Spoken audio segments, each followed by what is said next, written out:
வணக்கம். சீமான் மேல நான் கொடுத்த பாலியல் வழக்க குவாஷ் பண்ண சொல்லி சீமான் ஹைகோர்ட்ல ஒரு வழக்கு போட்டிருந்தாரு. அந்த வழக்கை விசாரிச்ச நீதிபதிகள் அது ஒரு பாலியல் வழக்கு, அதை குவாஷ் பண்ண முடியாது, அதை விசாரணை பண்ணி என்ன அப்படின்னு அதுக்கு காவல்துறை நீதி வழங்கணும் அப்படின்னு ஒரு ஆர்டர் பாஸ் பண்ணியிருந்தாங்க. நீதிமன்றத்துக்கு என்னோட நன்றியை தெரிவிச்சுக்கிறேன். என்னோட முழு ஒத்துழைப்பு நீதிமன்றத்துக்கு இருக்கும் அப்படின்று இந்த வீடியோவில் நான் தெளிவுபடுத்திடுறேன். இந்த இன்டர்ம் ஆர்டர் இப்படி வந்த உடனே நாம் தமிழர் கட்சியோட சாட்டை துரைமுருகன் ஒரு காணொலி போட்டிருந்தான் போல, இந்த மாதிரி விஜயலட்சுமி ஒரு மனநோயாளி அப்படின்னு சொல்லிட்டு.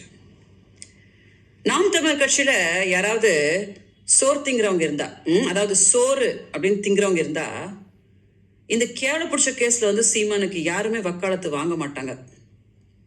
ஏன்னா நானும் சீமானும் வாழ்ந்த காலகட்டத்தில் சீமானு கூட சாட்டை துரைமுருகன்லாம் எவனுமே கிடையாது, கட்சியே கிடையாது.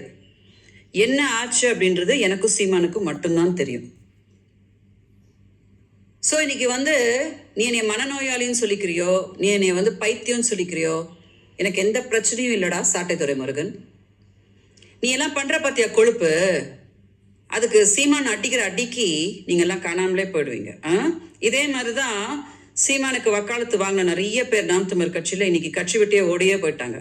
அந்த நீ எல்லாம் எனக்கு ஒரு பிரச்சனையே கிடையாது.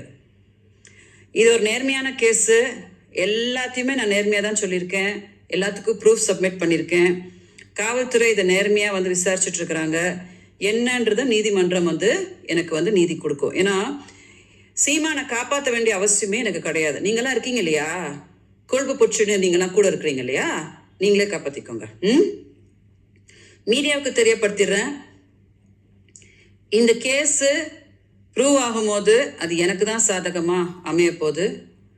என்னோட முழு ஒத்துழைப்பை நீதிமன்றத்துக்கு நான் அளிப்பேன் அப்படின்றத இந்த வீடியோ வாயிலாக மீடியாவுக்கு தெரியப்படுத்துகிறேன்.